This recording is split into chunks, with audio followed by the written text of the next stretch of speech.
Hello friends, நம்ம இன்னைக்கு Ayin's kitchenல என்ன பார்க்க போறோம்னு சொல்லி பாத்தீங்கன்னா கோகனட் பர்ஃபி தேங்காய் பாறை எப்படி சிம்பிளா ஈஸியா வீட்ல செய்யலாம். diwali வேற வருதுங்க.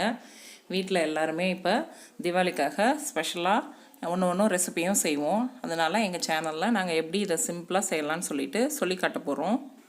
நம்மளோட சப்ஸ்கிரைபர் தினேஷ் குமார் அப்படினு சொல்லிட்டு ஒருத்தங்க தேங்காய் பாறை வழிமுறை வீடியோ போடுங்கன்னு சொல்லிட்டு கேட்டுட்டு இருந்ததனால நம்ம ஃபர்ஸ்ட் தீபாவளி ஸ்வீட் இதுல இருந்தே ஆரம்பிச்சிரலாம் அப்படினு சொல்லிட்டு கோகனட் பர்ஃபில இருந்தே நம்ம ஆரம்பிக்கிறோம். வாங்க நம்ம இப்போ நம்ம சேனலுக்குள்ள போய்டலாம்.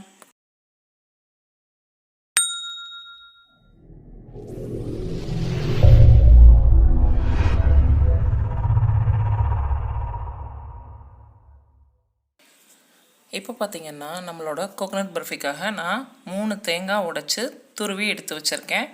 இப்போ நம்ம அது எவ்வளவு வருதுன்னு அளந்து பார்த்துக்கலாம். இந்த மாதிரி கப்ல 1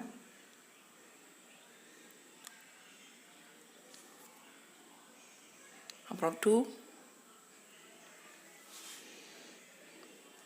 3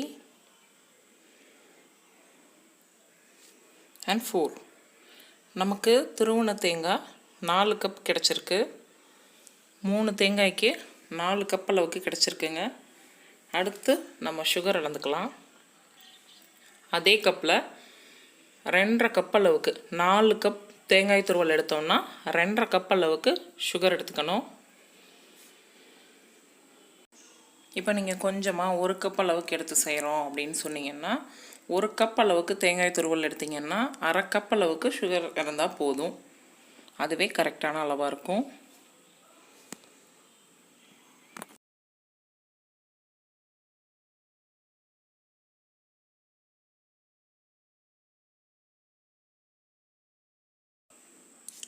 நெய் 1.5 டேபிள்ஸ்பூன் அளவுக்கு எடுத்துர்க்கேன்.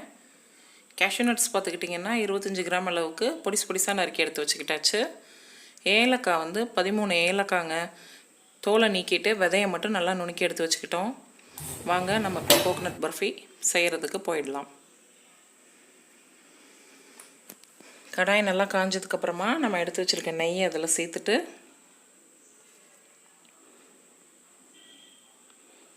முந்திரி பருப்பு போட்டு ஓரளவுக்கு நல்லா ஒரு 2 நிமிஷத்துக்கு வறுத்து எடுத்து வச்சுக்கிட்டா போதும். நல்லா கோல்டன் ப்ரௌன் வரணும்லாம் எந்த அவசியமும் இல்லைங்க. லைட்டாக ஃப்ரை ஆனால் போதும். இந்த மாதிரி வந்தால் போதும். இதோட நம்ம இப்போ எடுத்துடலாம்.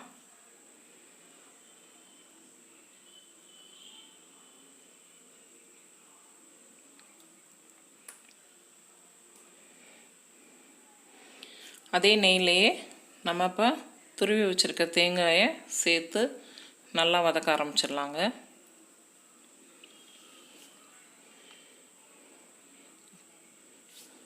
கைவிடாமல் கிளறிக்கிட்டே இருக்கணும். இந்த மாதிரி பார்த்தீங்கன்னா அடியில் தண்ணி பின்ன மாதிரி வரக்கூடாது, ட்ரையாக இருக்கணும். நம்ம இது மாதிரி கிளறிக்கிட்டே இருக்கும்போது அடியில் பார்த்தீங்கன்னாவே நமக்கு தெரியும் தண்ணி இல்லாமல் நல்லா ட்ரையாக வரும். அந்த டைமில் நம்ம அதை தனியாக எடுத்து வச்சுட்டு இப்போ நம்ம சுகர் சிரப் செஞ்சிடலாம். நம்ம எடுத்து வச்சுருக்க சுகரை இதில் சேர்த்துட்டு அது மூழ்கிற அளவுக்கு மட்டும் தண்ணி சேர்ப்போங்க. சுகர் மூழ்கிற அளவுக்கு தண்ணி சேர்த்துட்டு நல்லா கொதிக்க விடலாம்.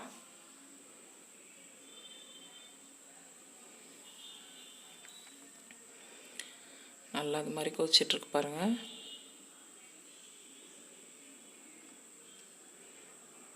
இன்னும் கம்பி பதத்துக்கு வரலை.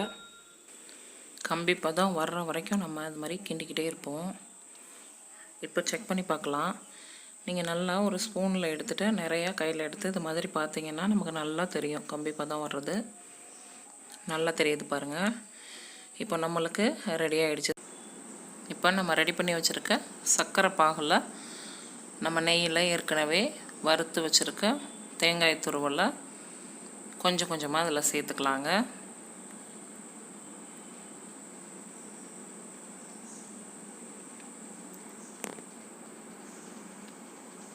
இப்போ பார்த்தீங்கன்னா எல்லாத்தையுமே சேர்த்தாச்சு. ஒரு கிளறிக்குவோம். கை விடாமல் நம்ம கிண்டிக்கிட்டே இருக்கணுங்க. அடி பிடிச்சிடக்கூடாது. நம்மளோட தேங்காய் துருவல் எல்லாமே இப்போ வந்து சர்க்கரை பாகில் நல்லா மெர்ஜ் ஆயிருச்சு. இந்த டைமில் பார்த்திங்கன்னா ஒரு சிட்டிகை அளவுக்கு உப்பு சேர்த்துக்கலாம். எடுத்து நுணுக்கி வச்சுருந்தோம் இல்லையா ஏலக்காய் தூள், அதையும் சேர்த்துக்கலாம். வறுத்து வச்சுருக்க முந்திரி பருப்பையும் இதோட சேர்த்துட்டு நல்லா கிளறிக்குங்க. மெயினாக தீபாவளிக்கு பார்த்திங்கன்னா யார் வீட்லேயுமே கோகோனட் பர்ஃபி செய்யாமல் இருக்கவே மாட்டாங்கங்க. ரொம்பவே சிம்பிளான மெத்தட் இது. இது மாதிரி நீங்கள் ஒரு தடவை உங்கள் வீட்டில் ட்ரை பண்ணி பாருங்கள். கண்டிப்பாக ரொம்பவே டேஸ்ட்டாகவும் இருக்கும்.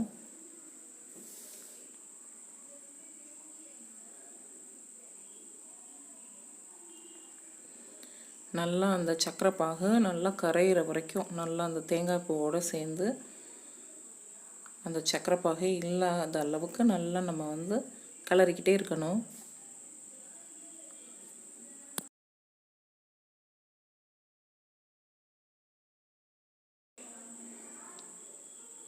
இப்போ பார்த்தீங்கன்னா நம்மளோட பர்ஃபி ரெடி ஆகிக்கிட்டே இருக்குது பாருங்கள்.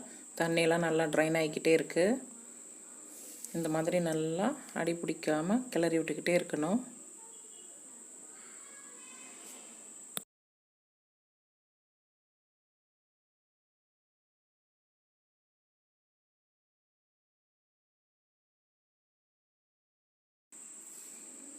இந்த மாதிரி நல்லா கிளறி விட்டுக்கிட்டே இருக்கணும். இப்போ நமக்கு நல்ல கலர் சேஞ்ச் ஆயிடுச்சு. நம்மளோட பர்ஃபி வந்து சூப்பராக ரெடி ஆகிடுச்சுங்க. இதுதான் கரெக்டான பக்குவம். இறக்கிடலாம். இப்போ நம்ம ஒரு பாத்திரத்தில் நல்லா நெய் தடவிட்டு அதில் நம்ம ரெடி பண்ணி வச்சுருக்க கோகோனட் பர்ஃபியை இதில் விட்டுறலாம். நீங்கள் ஒரு பிளேட்டில் கூட பண்ணலாங்க. பிளேட்டில் நல்லா நெய் தடவிட்டு அதே மாதிரி ஒரு ஸ்கொயர் ஷேப்க்கு கொண்டு வந்துடலாம். இந்த மாதிரி பாத்திரம் இருந்துட்டாலும் ஒன்றும் பிரச்சனை இல்லை. வச்சுட்டு நம்ம இது மாதிரி ஒரு ஸ்பேச்சுலால் கொஞ்சமாக நெய் விட்டுக்கிட்டு அதை நம்ம விளாவே விடுறதுக்காக, இல்லைன்னா அப்படியே வந்து என்ன ஆரம்பிச்சிரோன்னா நார்மலாக ஒரு ஸ்பூன் எடுத்து பண்ணோன்னா அப்படியே அதில் ஒட்டிக்கும், ஷேப் வராது. நம்ம இந்த மாதிரி ஒரு ஷேப்புக்கு கொண்டு வந்துட்டு கொஞ்சம் நேரம் நல்லா ஒரு வெதுன்னு வர்ற வரைக்கும் ஆற விடலாங்க. அது நல்லா வெதுன்னு இருக்கும்போது என்ன பண்ணலான்னா இந்த மாதிரி ஒரு நைஃபை வச்சுட்டு நமக்கு தேவையான அளவுக்கு பீஸ் போட்டுக்கலாம். ஸ்கொயராக போட்டுக்கலாம், டைமண்ட் ஷேப்பில் போட்டுக்கலாம். ஆனால் அது வெதுன்னு இருக்கிறதோட நம்ம போட்டுறணுங்க. இல்லைன்னா வந்து நம்மளுக்கு நல்லா ஆறுனதுக்கப்புறம் வந்து பீஸ் போட முடியாது, உடையும். இந்த டைமில் நம்ம போட்டுட்டு ஒரு 6 மணி நேரம் 7 மணி நேரம் பக்கம் விட்டுருங்க ஆறுறதுக்கு நல்லா.